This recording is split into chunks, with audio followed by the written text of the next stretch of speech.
बिस्मिल्लाहिर्रहमानिर्रहीम। अस्सलाम वालेकुम। Welcome to our law channel learn from zero. आज हम स्टडी करेंगे कि क्वॉशमेंट ऑफ एफआईआर क्या होती है और उसके अलावा डिफरेंस क्या होता है कैंसिलेशन ऑफ एफआईआर। ये दोनों अलग चीज़ें हैं, क्वॉशमेंट ऑफ एफआईआर और कैंसिलेशन ऑफ एफआईआर।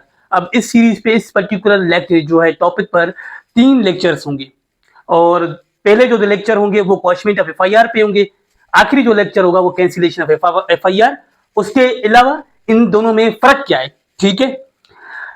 तो जब हम क्वॉशमेंट की बात करते हैं एफआईआर की, तो बेसिकली पहले पहले जो हमारे चीज जहन में आती है या हमारे पास जो रेमेडी अवेलेबल है वो अंडर आर्टिकल 199 मेंटेनेंस की जो रिट है वो अवेलेबल है, ठीक है।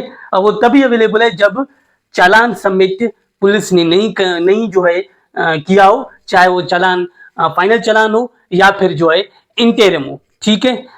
तो बेसिकली 3 ग्राउंड्स पे हो सकती है क्वॉशमेंट ऑफ एफआईआर, ठीक है। पहला जो ग्राउंड है कि एफआईआर की जो कंटेंट्स हैं, ठीक है, उसको देखते हुए कोई भी ऑफेंस मेड आउट नहीं होता हो, ठीक है, या फिर अगर मेड आउट होता हो तो फिर कॉग्निजेबल जो है ऑफेंस जो है मेड आउट नहीं होता हो, ठीक है।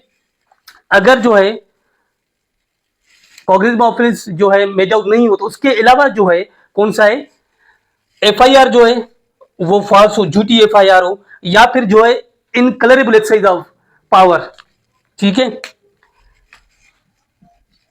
एफआईआर पावर के कलर में, जैसे कि आपको पता है कि पुलिस कभी कभी झूठी एफआईआर भी लॉन्च कर देती है। लेट से कि अगर एक पुलिस वाला एसएचओ है, मैंने उसके खिलाफ कोई मुकदमा फाइल जो है दर्ज कराया हो, ठीक है, तो उसके जो काउंटर में उसने क्या किया, कोई झूठी एफआईआर जो है दर्ज कराई हो, तो ये क्या होगा, इन कलरेबल एक्सरसाइज ऑफ पावर, ठीक है। या फिर जो है पुरानी पुरानी कोई एनिमिटी हो मुझसे जो है किसी बंदे के साथ, उसने मेरे खिलाफ कोई भी जो है एफआईआर कराई हो झूठी, तो in that case you can move to the जो है to the high court for the writ of mandamus in order to get the FIR quashed, ठीक है।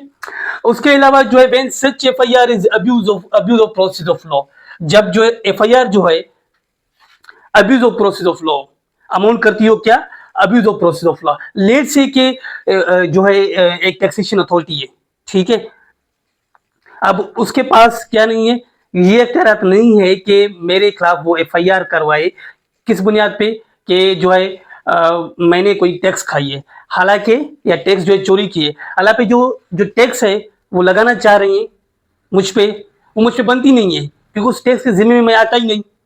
तो in that case this is also abuse of process of law है। उसके अलावा जब जो है एफआईआर जो है डिस्क्लोज करती हो कॉग्निजेबल ऑफेंस, ठीक है, उसके बावजूद जो इन्वेस्टिगेशन अथॉरिटी हो वो क्या कर रही हो, अपने पावर्स माला फाइडली यूज कर रही हो, तो in that case you can also move to the high court for requestment of FIR.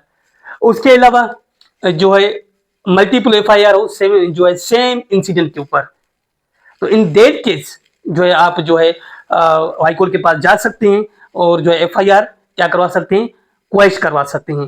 तो ये हो गई आपके पास आर्टिकल 199 की जो रिट पिटीशन है, तो कौन सी रिट, रिट ऑफ अमेंडमेंट्स, जिसके थ्रू आप क्या कर सकते हैं, एफआईआर को क्वेश कर सकते हैं। और इन दैट केस बिफोर किसके चालान जो है सबमिट किया गया उससे पहले, ठीक है। अगर चालान सबमिट हो गया तो उसके बाद दूसरी रेमेडी है, आप आर्टिकल 199 की तरफ नहीं जा सकते, ठीक।